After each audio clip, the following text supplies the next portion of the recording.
Hello and welcome to the Dan and Eve podcast. We're not calling it that. Well, we haven't decided on a name yet, and I just quite like that because my name's first. Well, introduce yourself. I'm Dan. And This I'm is Eve. My voice. And that was Eve's voice. Eve, go again. Great. Hello. I'm the director of this thing, apparently, because Dan doesn't know how to use computers. Dan, what are we going to be talking about today? Loads of different Doctor Who subjects. A little bit of backstory about this podcast. The other day I said, Eve, do you want to do a podcast? Eve said, yeah. And she said, all right, let's do it. And I sort of messaged you on WhatsApp like 3 subjects and thought, that'll do. And then you went, you idiot. These are terrible. Anyway, this is a terrible start. Welcome to our podcast about how we started a podcast. Yeah. And 3 people listen to it. Thank you for that, by the way. No, we're actually there's going to be structure. I command it. I've got the screens out and everything. We're going to just talk about Doctor Who today and not go off on a tangent about wrestling. Dan, are you excited for the upcoming anniversary episode? I am, yeah. There's another episode before that, but the marketing's only just started for it, and it's later this month, apparently. That's news to me. Why is there another episode before? Why is there a gap? Why are we waiting? The 60th anniversary is the end of Jodie Whittaker's time in the TARDIS, the first female Doctor. Spoiler. I didn't realise that was a spoiler. I thought it was... It could have been a spoiler for someone that just watches the show and doesn't listen to news. You love watching me squirm, don't you? I do, absolutely. Well, spoilers. So does she die? Is that what's happening? Well, Are we killing Jodie Whittaker? Won't die. Jodie Whittaker is fine. She's safe. She's happy. I think. I don't know her personally, but I can only assume. But her version of Doctor Who is going to sadly no longer be. But that's not the most significant change, I think, is it? No, it's not. It's not. But maybe we could talk about that later. But what has you excited for the anniversary the most, Dan? It's always exciting when an anniversary happens because there's always like spoilers and secrets and surprises. I know, spoiler alert, David Tennant's back and what? Catherine. I know, and it's all very exciting, but that's just the sort of outside filming bits they've done, like on streets and shit. There's probably a load of internal, non-locational on sets things that are behind closed doors that we just don't know anything about yet, and it's all very exciting and tantalising. And I feel like every anniversary though is just, hey, here's other Doctors that are alive. Yeah. And is that just a thing we do? And every anniversary we just go, David Tennant, you're alive. AI can reproduce William Hartnell now. You can come along and do it. Well, they'll probably just, if they get the first Doctor involved, they'll probably just cast the fucking caretaker from Harry Potter again. But he was really good at it, so good. Peter Capaldi's like, no, I'm not doing that, bollocks to that. But I don't believe him. I feel like what you really want is us to just start again with season 1 with that guy from Harry Potter. I'd like that. As Doctor Who, and we can call him whatever he's called, as William Hartnell, as the Doctor. Just a remake from the very beginning, shot for shot with different actors, of a 60-year-old programme. I think it needs more than a remake. We've been watching Doctor Who. The plan is watch Doctor Who from episode 1, the OG episode 1, and keep watching them. Progress has slowed down a bit because we got to the Lost Audio Marco Polo episode, and the story's not very good, and we're just being given a slideshow of leaked film set footage, and it's just kind of appalling having to read the audio descriptions of what's happening. It's slow going, Dan. So, when does it get good?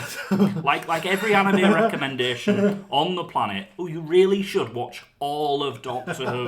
Don't worry, it starts to get good about 3 decades in. Right. Right, for people who don't know, a lot of the original 1960s episodes of Doctor Who were a mistake.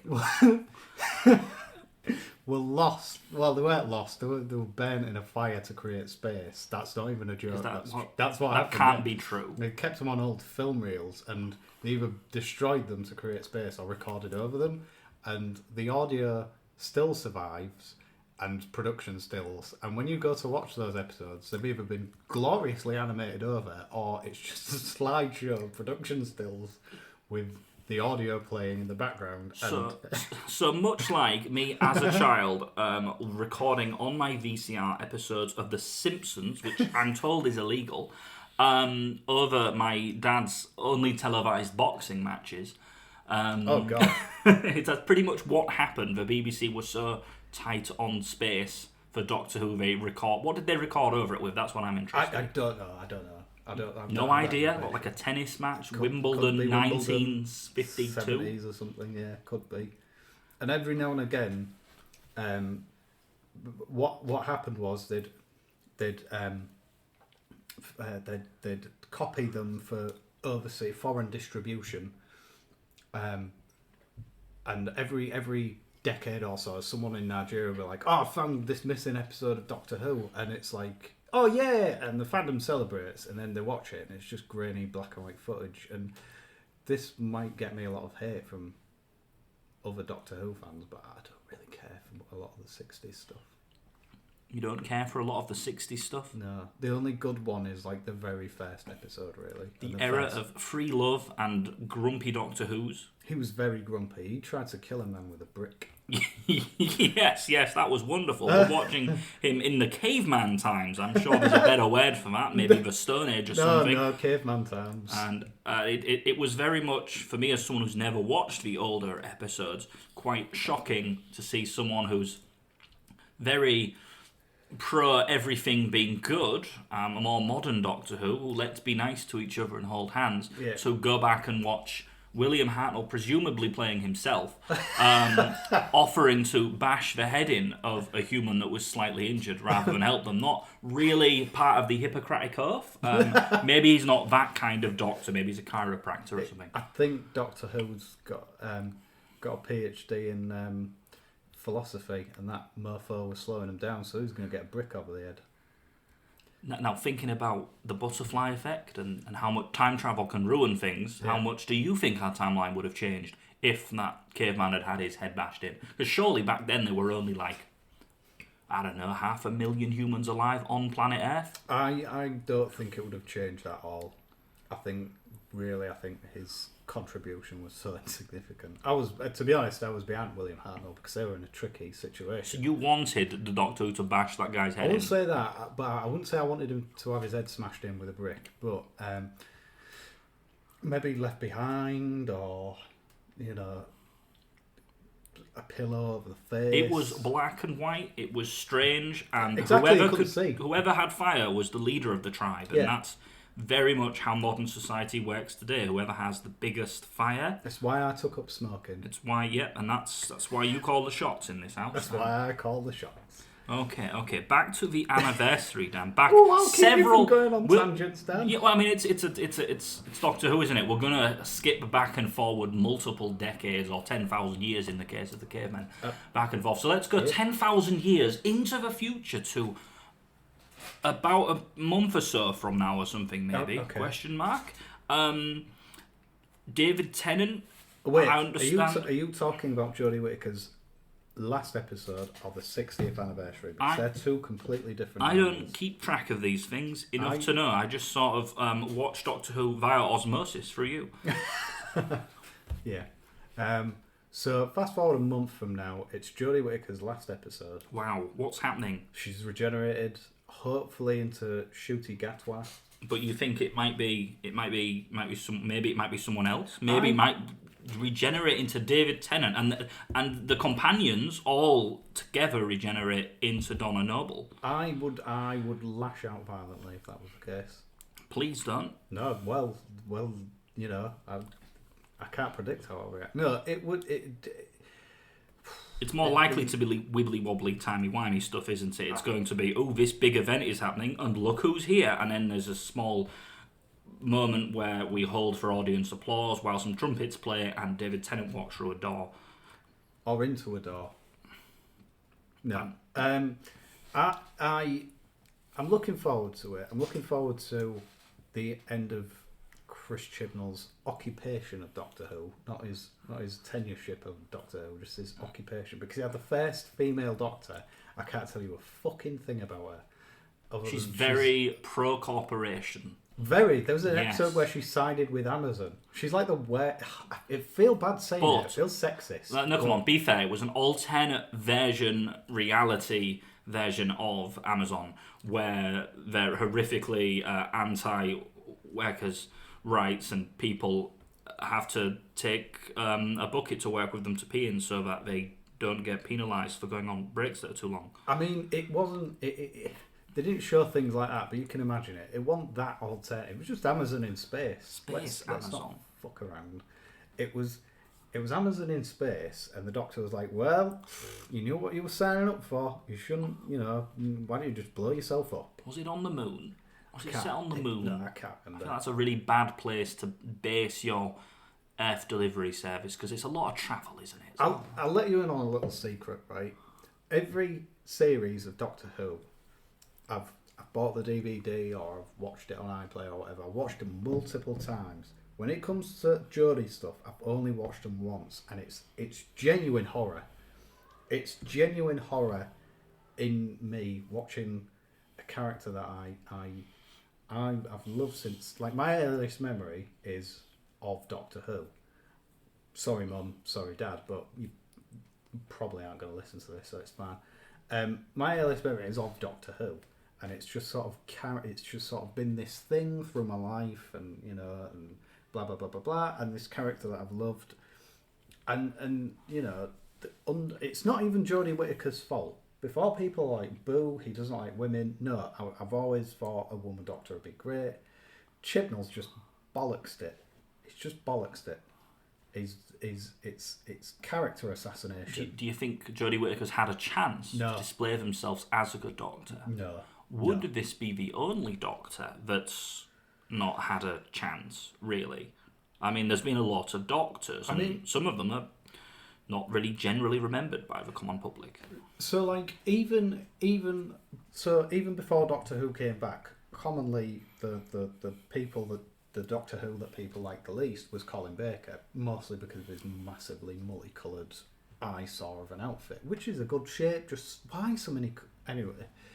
But even he's had this sort of U-turn with better writing on the audio stories, the audio adventures.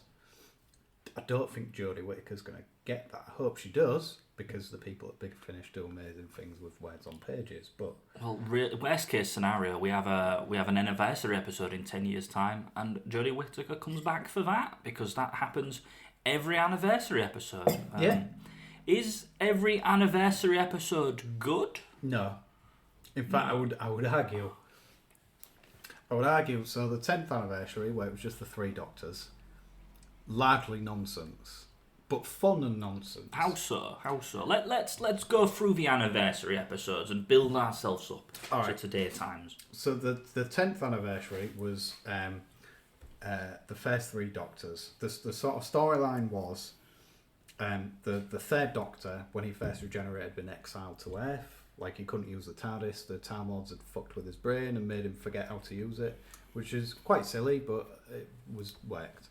And it was for budgetary reasons, because when you go to an alien planet, the production team said even the knives and forks have to be different. Right, okay, fair enough. So let's save money, put him on Earth.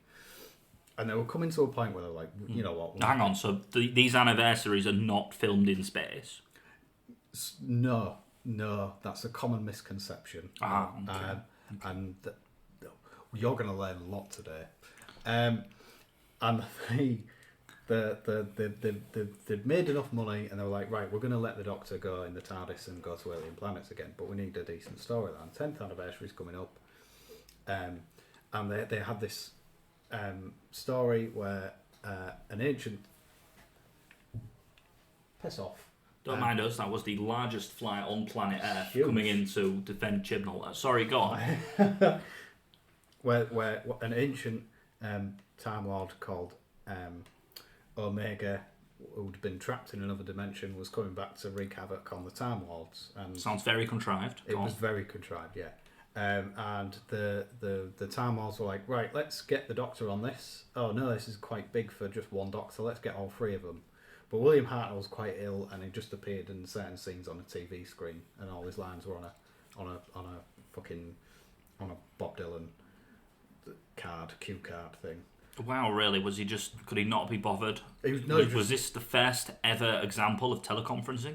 Pretty much, yeah. Ahead of their time. Wow, revolutionary stuff from Doctor Who. He zoomed in. He had a Zoom meeting with the other Doctors. I can just imagine the Skype ringtone before he comes in on this big screen. But it's no doubt a giant CRT screen as well. And fucking literally all of William Hartnell's scenes were just him bagging on the other two Doctors, going, you shit, I'd have solved this hours ago. Which is great. So that happened. Flash. Was it good? Was it good? That's the question. It was entertaining. A decade of Doctor Who brings us. It set the precedent, the wonderful precedent of the Doctors meeting each other and just bagging on each other for 20 minutes, and then eventually they solve the fucking mystery and go their separate ways and be like, do you know what? I can't wait to be you. Oh, I quite liked being you, and yeah, that's that. So it's fine. It's fine. It's okay. Fine. Out of 10? Oh,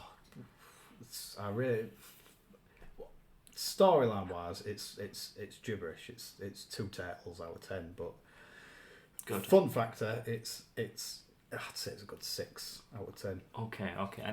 A full decade later, are there even any more Doctors by this point? 5 Doctors now. Wow. Do we get to meet all 5 of them? Sort of. So, 20th anniversary, the 5 Doctors, imaginatively titled, was William Hartnell had died, but they recast the irreplaceable William Hartnell with a man called Richard Hurndall. Well, hang on a moment. For someone awfully irreplaceable, it sure seems like we've mentioned him being replaced twice already. Oh, he was replaced by Patrick Troughton, Peter Cushing, the fucking caretaker, Bradley Price, I think his name is, from Harry Potter, and Richard Hurndall.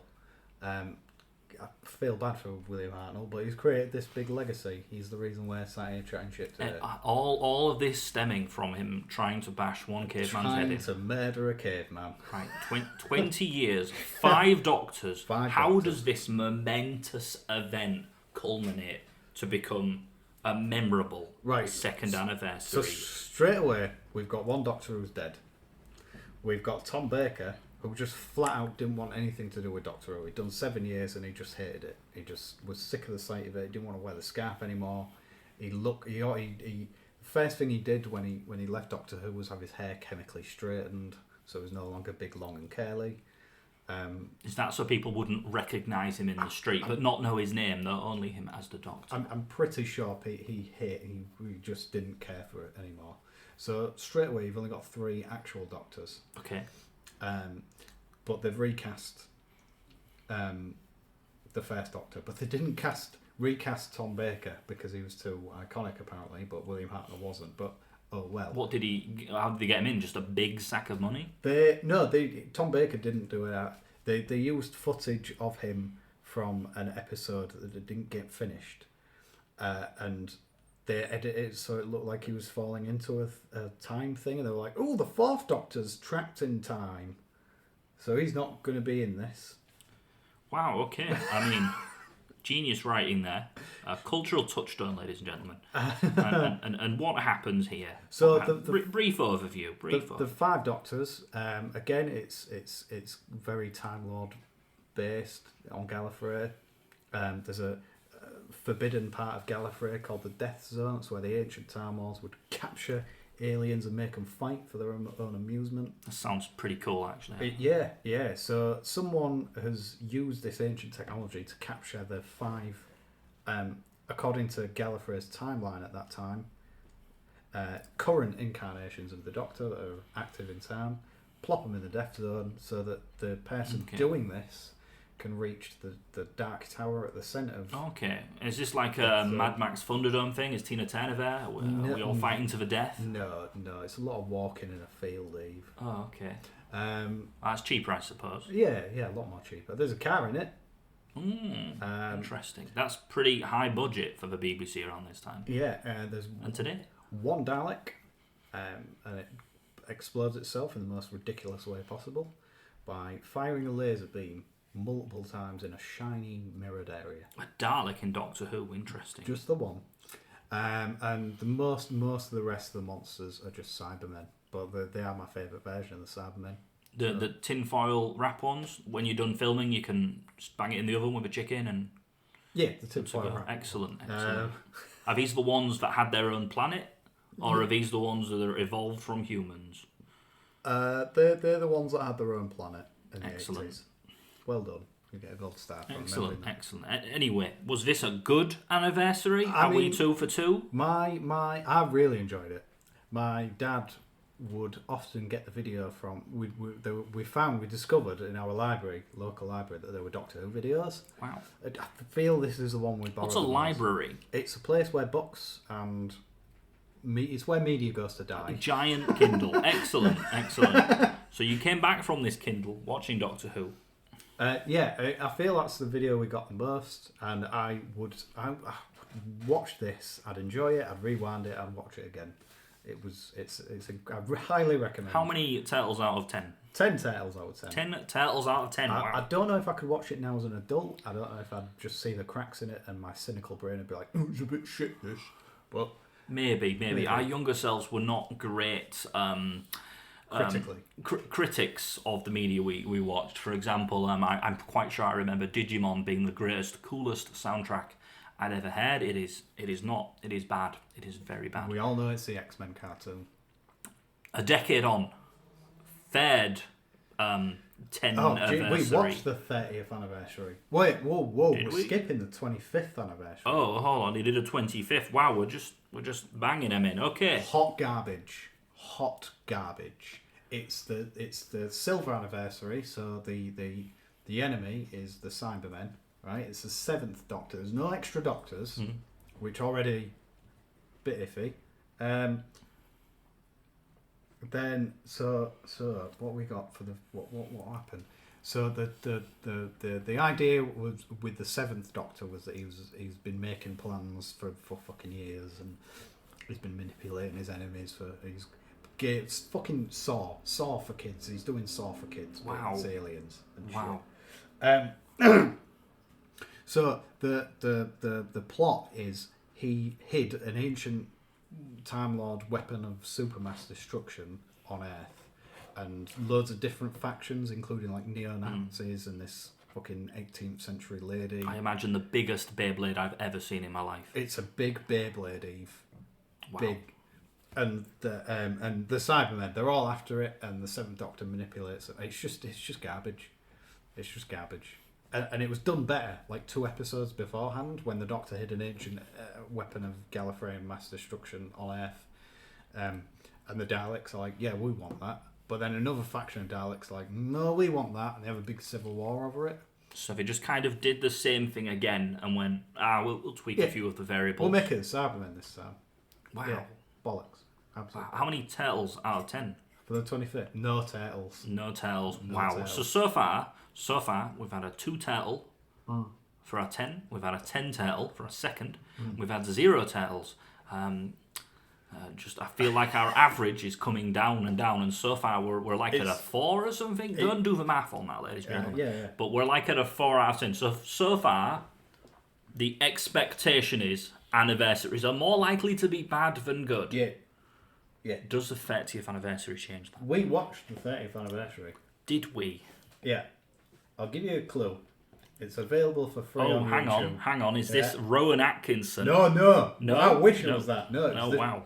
Hot garbage we watched before the Rowan Atkinson one. Was this the one that was filmed in a sort of new parallax 3D technology where every single shot had to be moving so that people watching at home had a sort of 3D effect in between this just being in between the 30-minute long Children in Need adverts between the segments? It was like the wow. EastEnders crossover. We should start again. Yes, this was incredible, and possibly one of the worst pieces of media I've ever seen. Explain the story behind this. An evil Time Lord called the Rani, who's like a smart price lady master. Are they canon? Yeah. Yeah, excellent. Yeah. She wants to steal the Doctor's regenerations and make herself immortal or something. So interesting. So only the Doctor can regenerate, some sort of timeless child. No, like all Time Lords can regenerate. It's just. But not this lady Time Lord. No, she can regenerate as well, even though she's only been portrayed by one actress in a 2 canonical appearance, and this garbage we're talking about right now. So she traps all of the Doctors in 1993 Walford. Of course. Which is where EastEnders lives. And also about where the Children in Need BBC headquarters are, so it's just around the corner really. They don't even need to get a bus. Yeah. They'll probably use the electricity from the BBC building just with a couple of extension cords end on end together. Yeah. Bullshit nonsense ensues. Oh yes, and this is my favourite part. Let me go with this. Wow. Okay. So, if the Doctor's friend should be saved? ? Call this number.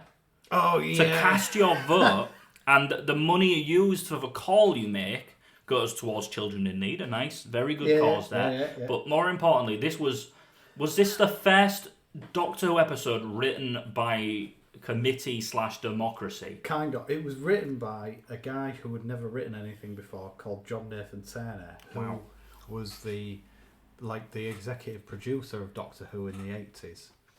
And I don't know if he just was on cocaine and didn't care, or if he saw the output of Doctor Who and thought, you know what, I can have a go at that. And that's what happened. He wrote that. Let's do a crossover with EastEnders. And what was it, like 2.5 minutes it was like 10 garbage? Minutes. It was 10 minutes, and I thought, this relates to nothing. And I'm pretty. What was the EastEnders relation? Because I'm quite sure I just remember this lady in sort of sci-fi gear in front of the Queen Vic, the titular pub from well-known English soap opera EastEnders. Cackling, I will get you, Doctor. I'll get you, Doctor. After this message. Don't forget to like, share, Who do we rescue? Who do we rescue? It was who saves the Doctor and his companions. Who saves the Doctor and his companions? EastEnders character. Oh, really? Wow. Yeah. So it was an EastEnders character that saved the Doctor. Interesting. And you got to pick which one. Yes, and then was it the next day that we have our next 5-minute segment? I feel it would have been. Yeah, it was the next night on fucking Noel's house party, for anyone who remembers that. Wow. One of the few people from the 80s on the BBC that's popular that wasn't cancelled. I also love with good reason. The Doctor arrives at Noel's house party and goes, "Oh, you're still on television in 2010," and it's like, ha, true. Is that relevant because Mr. Fielding is still on TV today? Not Noel Fielding, Noel Edmonds. Oh, Noel Edmonds, yes, a different Wrong, Noel. A different Noel. No. How does this end? How does the story end? I can't remember. Genuinely, I remember watching it as a kid because, that depresses me a little bit. That was the first time I watched Doctor Who when it was actually on TV, like a live episode, for lack of a better term. Wow, and the people were controlling it. What? Soviet National Anthem .mp3. The people controlled this episode, and as a result of that, how many turtles out of 10 do you give the 30th anniversary? I feel with the 30th anniversary, you owe me turtles. Wow, I feel we're in negative. Despite the groundbreaking technological experimentation of it's 3D on your non-3D TV, this will catch on immediately. Genuinely, it's not even so bad. It's good. Wow. So how many turtles do I owe you? 40 turtles. So currently, turtles. Anniversary episodes are on average in debt. Yeah. So far, of the 4, only one of them good. That's only 25% fresh. That is on the Rotten Tomatoes. On the Rotten Tomatoes scale. Wow. That's bad. Wow. Tell me we turn this around for the next anniversary, which I want to say is the 40th, but you're Right. about to tell me, it's the 33rd peanut anniversary. No, it's so the Doctor Who was not on television for the 40th anniversary. There was a little documentary on BBC Two, but on that documentary, I want Doctor Who great, something that should live in the memory. There's a little extra tidbit. Oh, Doctor Who's coming back. Doctor Who's coming back. It's going to be brand new. Russell Theodore Edwin Davis is writing it. Wow. And that's... I already knew before. Was this new? Was this, at the time, was this like... To me, it was... I'd heard it on a joke. I used to watch the Jonathan Ross show. I dropped the think, don't mind that. You used to watch the Jonathan Ross show. When it was on BBC Two. We used to watch it religiously. And one week, they had the Kill Bill. Quentin Tarantino and Uma Thurman were comparing... Okay, so this isn't promoting super historical, is it? Is this before or after New Who? This is how I found out. So I was watching that going, I can't wait to go see Kill Bill. And then, but between guests, Jonathan Ross would talk about things going on in the world and make little jokes. And one of them was, Doctor Who's coming back. And I was like, what? What? And then I was straight on the old Macintosh to look at the Googles or whatever the fuck. And I was like, oh God, Doctor Who's coming back. That's great. When? And then it just sort of veered off from there. 2 years away, and then Doctor Who came back. Can't remember what I was talking about. Anniversaries? Yeah. Yes, it's 40th outright. So then I still couldn't quite believe it in my childlike surprise. I was a teenager. I can't remember how old I fucking was. And then the 40th anniversary documentary came on. That just kind of confirmed it, kind of made it real for me and all that shit. Okay, but the episode itself, it wasn't really the main question. Just a documentary. It was the 40th anniversary wasn't even an episode. It was a documentary. A documentary about Doctor Who's good, isn't it? Remember that? Well, good because it's coming back. Tosser. It was only about 25 minutes or something. It was a bit shit, really. I mean, it's hard to give that a number out of titles. That almost sounds to me like it wasn't really an anniversary episode. It was more a celebration. Yeah, it was a British culture. Celebration, on BBC One. Wow. Okay. I don't think it's fair to give that titles then, because... I mean, for me personally, I'd give it a lot of titles on the ground that... for me personally, it just confirmed that Doctor Who was coming back. And was this for the New Who? Was this for Eccleston? So this was the first bell that rang to say, hey, this is it. This is where it all begins again. For me, it was the second bell. The first bell was on the Jonathan Ross show, of all things. But yeah, flash forward 10 years to the 50th anniversary. Wow. Did I steal your line? No, Okay. That's great. It's great. Lead the show. So I can just go have a break while you just... Yeah, go ahead. Quick dump. Much more about me than Doctor Who, our great friend. So I need you to tell me about the 50th anniversary and lead up to the question, is it good? But in the name of structure, tell me about it first. What was happening? So picture the scene. You're Stephen Moffat, who was in charge of Doctor Who at the time, right? You've got this looming 50th anniversary to write and produce and carry, make good and people enjoy. Sentence structure. Perhaps the first anniversary written by someone who, as a child, was a fan of Doctor Who. I think so, yeah. Which actually, I feel is a good start. A lot of pressure for Stephen Moffat. That'll be the theme. But Kevin Feige of Doctor Who. At the time, he was Kevin Feige, who thought it would be a good idea to give the reins to Chris Chibnall, but anyway, the 50th anniversary. So you're Stephen Moffat. You sit down to write. You get a text on your phone. Oh, it's Matt Smith, the current Doctor Who. Hi, Matt. How are you doing? Wow. That's a call, not a text, but whatever. Hi, Matt. How are you doing? And Matt Smith's like, I want to leave. I want to leave and go to Hollywood. And Stephen Moffat's like, do you want to do the 50th? He's like, no, I want to leave now, right now. And Moffat's like, oh, but the 50th. And Matt Smith's like, no, I'm going. Oh, shit. And then you're like, oh, I know who'll do it. Dave, hi Dave Tennant, how are you doing? You like Doctor Who? Dave Tennant's yeah, I love Doctor Who, lol. do you want to be in Doctor Who on the 50th? And David Tennant's like, I don't know, lol. I'm going to check my schedule, lol. So Stephen Moffat had a 50th with no doctors and no plan. Interesting. So, I can also tell though that this is looking good because you're a lot more excited about this one than you were the previous. The fact that the 50th anniversary is watchable, legible, or any good at all, spoilers, it is a fucking miracle. I would hate to be Stephen Moffat in any way, shape or form around the 50th year. So he went to lunch with Christopher Eccleston, said, look, Chris, I know you hate Doctor Who. I know you hate everything about scarves and police boxes and fucking all of it. I know you hate it, but please. As he nudges a sack of money towards. Beat him with a fucking sack of money. Oh, come on now. While feeding him a sandwich. Stuffing a sandwich down his gullet. But Christopher Eccleston was like, nah, you're alright, mate.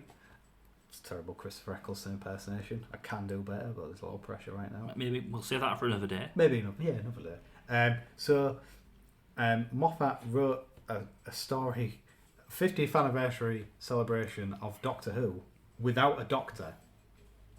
But then he managed to convince Matt Smith. David Tennant's schedule opened up. Oh no! In the meantime, before Matt Smith and David Tennant were on board, he thought of an idea, quite a clever idea, of what about a Doctor who exists just for this one story.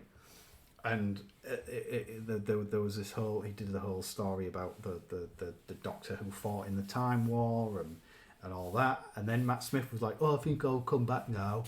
And then David Tennant was like, "Yes, I can do it." And that became the 50th, and it's fantastic. 100 turtles. Wow, we've paid off our debt. We've paid off our debt, and we've got enough money for sweets and carrots and stuff. And they made it work. That's what's incredible. No, it's fantastic.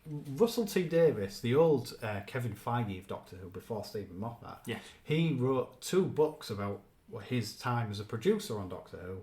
I want Stephen Moffat to write a book about his time just with the 50th anniversary. That I would read that. Oh, that's fascinating. It's fascinating, and it's a really good episode of Doctor Who as well. Why? What makes it a good episode? What makes it so different from the 25th? It's from the 25th. Yes. A coherent story. No, wow. there is that, but it also does funny things with time. There's a lot of interesting stuff with the law. It says a lot about the character of the Doctor, which is always important, I think, for a 50th more than... It doesn't really go into, like, you know, there's not a lot of, like, stuff from classic Doctor Who, from the old Doctor Who before 1989 and stuff.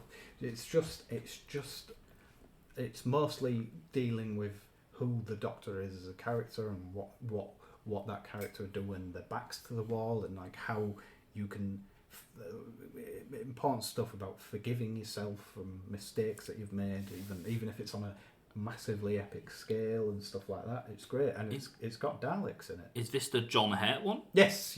Wow. This is okay, so we even brought in an extra Doctor on overtime. Yeah. Right. Yeah, we're just like, hey, you weren't a Doctor canonically. Now you are. Now you are. Now you're one of the Doctors. You're the other Doctor again. More. And again, the story of it's not really a story, but how they cast John Hurt. Like Stephen Moffat apparently had like a short list of actors that he wanted to play this mystery new Doctor, and I think at the top was John Hurt. I think he was the first choice. And John Hurt was doing a play like in Scotland or something, and then they asked him like a few weeks before, I can't remember if this is exactly true, but like a few weeks before filming was due to start, and John Hurt was like, well, I don't know really, like it's quite a big deal. Like he just thought about it he didn't have very long to think about it. I think he had like a weekend or something, like a very short space of time, and he just went, you know what, fuck it, why not? I can say I was Doctor Who. Here's the screwdriver, here's the scarf. Oh, away you go. And just think that's a whole extra set of action figures. Well, yeah, I think I've got one on the windowsill. Probably. I went to London specifically to buy a Doctor Who action figure as an adult. I don't give a shit. Impressive. So we've got a nice peak here. We've got a nice peak. Although still, on average, this means bad anniversaries. And I know this anniversary, this 60th here, will be a comeback.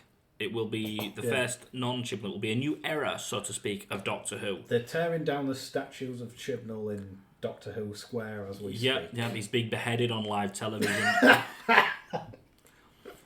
And we have ourselves now, I suppose, if it's bad, I suppose people can have the fallback of saying, well, it's come after a sort of bad time of Doctor Who. It was an uphill battle. On the other hand, if you're following an act that wasn't known as too great by the general community, by consensus there, maybe you don't have to do too much to make it interesting. I suppose it depends on if they want to address the timeless child in the room, or if we just pretend that never happened. Me, personally, I would hate to be Russell T Davies, because not only is he coming back off a time when Doctor Who's not really well thought of, although he's done it before, so whatever, but he's coming back on an anniversary.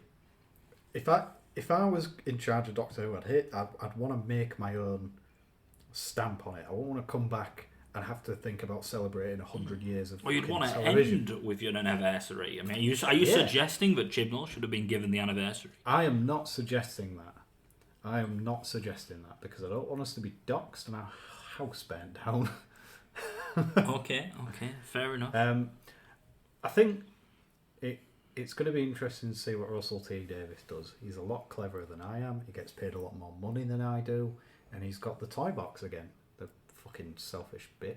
He's got the toy box, and he's already given cheekily slid over a large sack of money to David Tennant. I think David Tennant does Doctor Who for free, or for as little as possible, because he's as big a fan as I would say he's a bigger fan as I am, but he actually got to be Doctor Who, whereas I only think of that when I'm at my lowest ebb.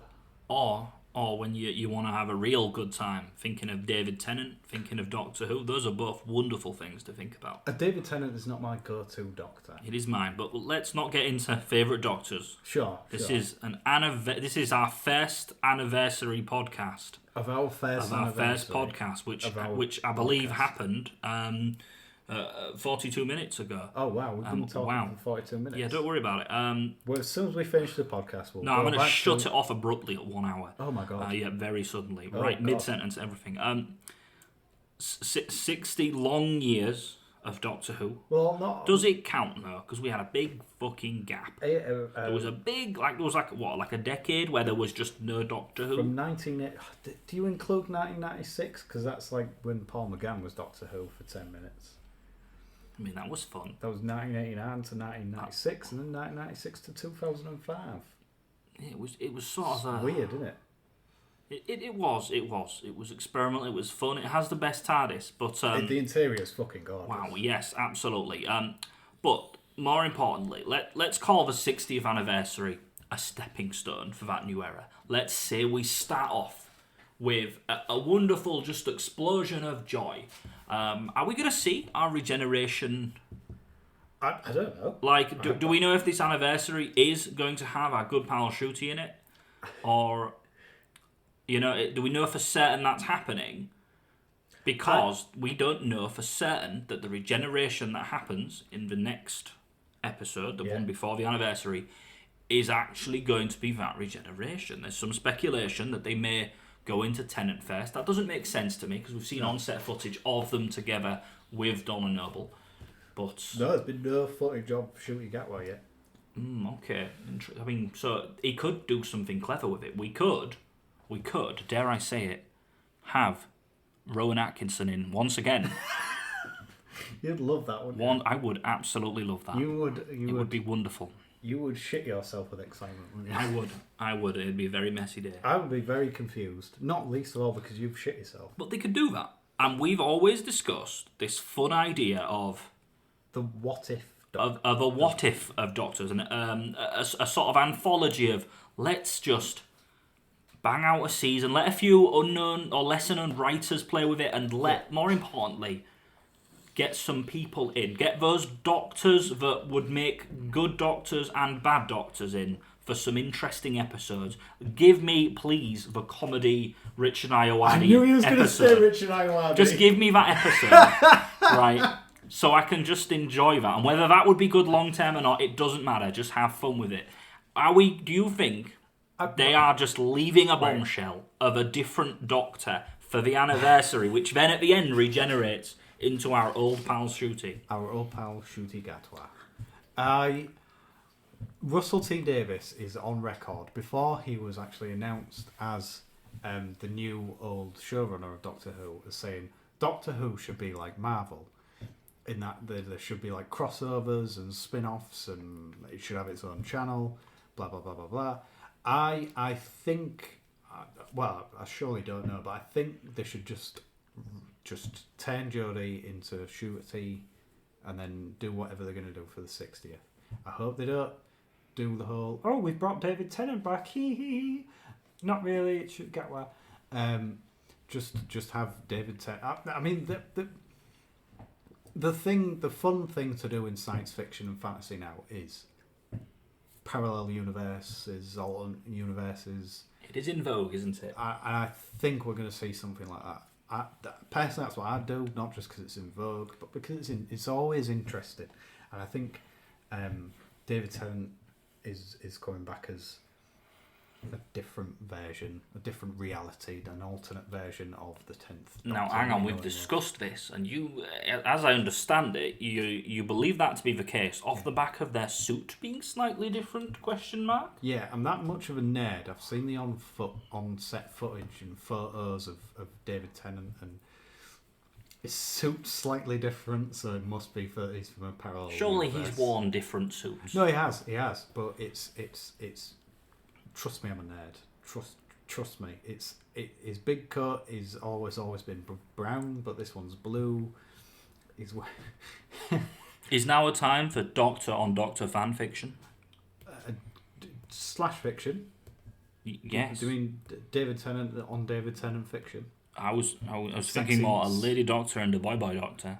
I mean, together sure. doing smoochies. I mean, if I went to a parallel universe and I found a female version of me, I'd be all up in that. Wow. I wouldn't even think twice. Cancelled. Why would I be cancelled? I don't know, Dan. Why would I be cancelled? You tell me. If you can go to any parallel universe... Now would be a great time for you to tell me to go fuck myself. If we were in a parallel universe, if we had that power, I'm sure you'd go to one where you would get to be the Doctor. Well, I'd clearly kill that version of myself and take his or her place. Okay, wow. And then now only to find out that your one opportunity to be Doctor is cursed, because in this reality, Chibnall is the showrunner once again. No, it'd be like is it the one with Jet Li where all the different parallel universes keep trying to, like, all in every reality, in every version of reality, even in the Fallout reality, even in the Skyrim reality, even in the paint reality where we're all just blobs of paint rolling around each other. All in every reality, their goal is to be Doctor Who. Okay. And that means I've just made myself target number one. Wow. Okay. Moving on. Post-anniversary.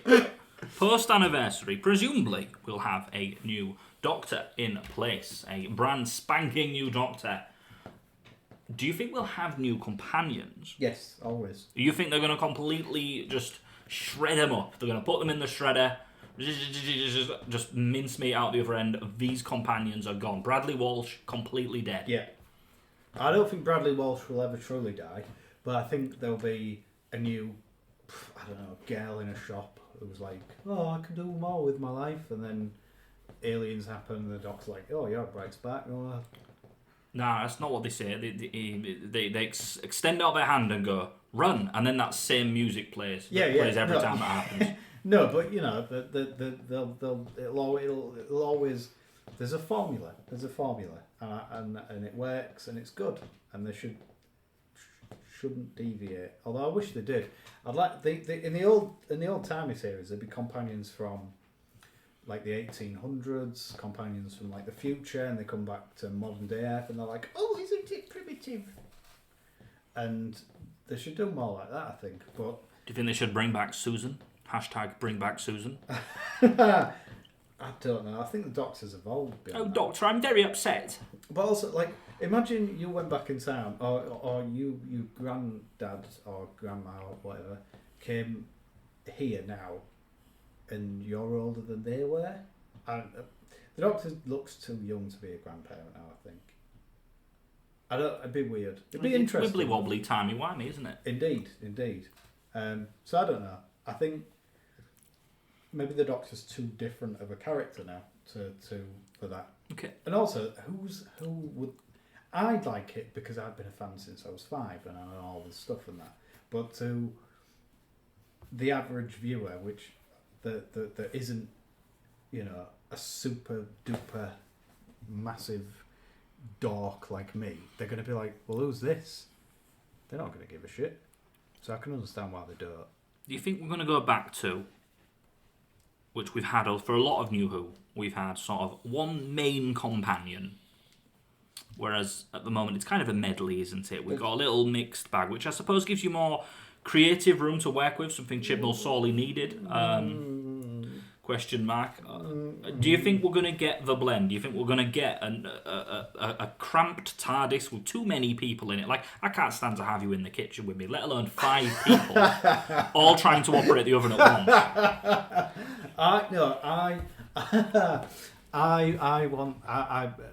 It should be one Doctor, one companion, in my opinion. You can add layers on, right? You can have your Rory, but you can keep layers. killing. Yeah, Rory can't. Bring him back. Yeah. Well, he's probably still around somewhere. Yeah, dying. It could be here. He could have been turned into a guinea pig, and he's just waiting to die so he can come back as a man again. Or it wouldn't be the worst Doctor Who story. Well, no. Well, one companion. Well, I mean, you may be about to spoil it for me, but who do you cast alongside Ncuti? Despite not even knowing how they're going to be as a Doctor, what their personality is going to be, their style is going to be. Are we going to get a constantly sad Doctor? Is this going to be an eccentric one? I think he's going to be quite eccentric. You don't think we'll have an eccentric I like Doctor here? I've been I watched Sex Education when it first came out, and I do remember people are going to say bullshit.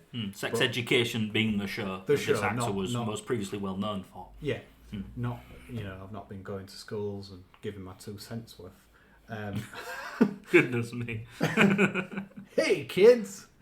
No. And I remember watching it and thinking he'd be a very good Doctor Who. Just saying that so you can have yourself be sworn off as some kind of prophet. I knew it. I can't. They will be the next Doctor. I prophesied the return. No, believe it or not, I did say that, and I don't give a shit if you believe me or not. I've recently been rewatching it and thinking, yeah, I was right. Russell T Davies was right to cast him because he's got range, darling. He's got wonderful range. Excellent. He can make you laugh. He can make you cry. He just looks fun to be around. Okay. And that's kind of a good quality in a Doctor Who, I think. Well, let's sort of round ourselves out here with a hypothetical then. Who do you, not a musical number, okay. Who do you cast, given anyone, as the next companion, and what kind of show do we have for this first season back? What kind of direction do you go in? I can't name actresses because I'm shit. But I think if his Doctor's going to be the way I think his Doctor's going to be, which is eccentric, quite loud, quite brash, quite, a big personality. I'd like someone who's a bit grounded, who's going to sort of pull his Doctor back into reality a little bit more. Where the ship's about to self-destruct and he's sort of rambling about fucking ties and stuff. She's going to be the one grabbing him, going, press the buttons so we don't explode. That kind of... It's going to sound awful listening to that back later in my shitty voice, but... So you'd like a Doctor that's a little bit more... A big Doctor, if you know what I mean. Okay, and a companion that's more... It was not a stick in the mud, but a bit more, gonna ground him a little bit in reality. Okay. So you don't want, what's that then? Question mark. Something to spout exposition off to people who don't know sci-fi.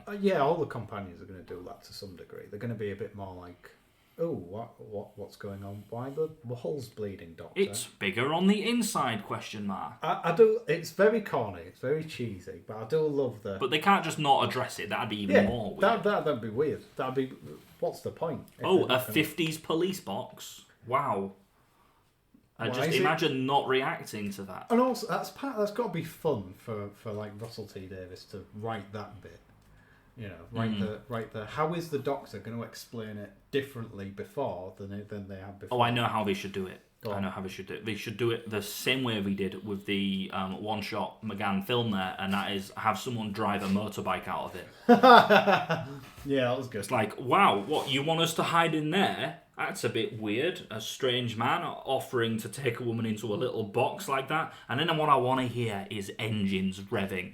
And I want a whole Terminator Doctor Who crossover. I want the Terminator Doctor Who crossover we've been asking for. I want a gang of 20 to 30 grisly-looking bikers, all just drive out of that thing, just all like a clown car, but with bikers, and it's the TARDIS. There's an elephant, and they're all being chased by whoever we cast as the Terminator. John Barrowman as the Terminator, rolling like Sonic outside of the TARDIS, chasing. And then the companion's response is, "I'm not going in there. No chance. No way. No how. Way. Absolutely not. Absolutely. Yeah, but I mean... how do you introduce the concept of the TARDIS without the old corny stuff? You can't really, can you? The Russell T Davies did it really well, I think. There was no real choice other than to go in the TARDIS. The Doctors they were getting chased by a monster, and the Doctor was like, "Oh, let's just go in here." And they're like, "What the fuck are you talking about?" I'm like, "No, it's alright, it's safe." And then they go in, they're like, "What the?" And then they go out, do the bit where they run around it. I like the bit where they run around it. And then they go back in, they're like, "What the fuck are you doing? Is it mirrors? What are you doing?" No, it's fine. And the door's closed and the monster's banging on the door, and she's like, "It's gonna get in, that one's gonna get in." And the Doctor's like, "Nah, it's fine, don't worry about it." Just like real chill, plugging in a head into the TARDIS, going, "Oh, go on, follow. Where's this come from?" No. This is the time when you know things like this that are weird. These sci-fi concepts, all this Clark Tech kind of stuff. We look at this, and to explain it to ourselves, we think of our current highest technological frame of reference, and I think that would be VR. Going in, and the assumption that they're in VR, and then we just have our first scene of a companion for a good 20 to 30 minutes trying to pull their ears off.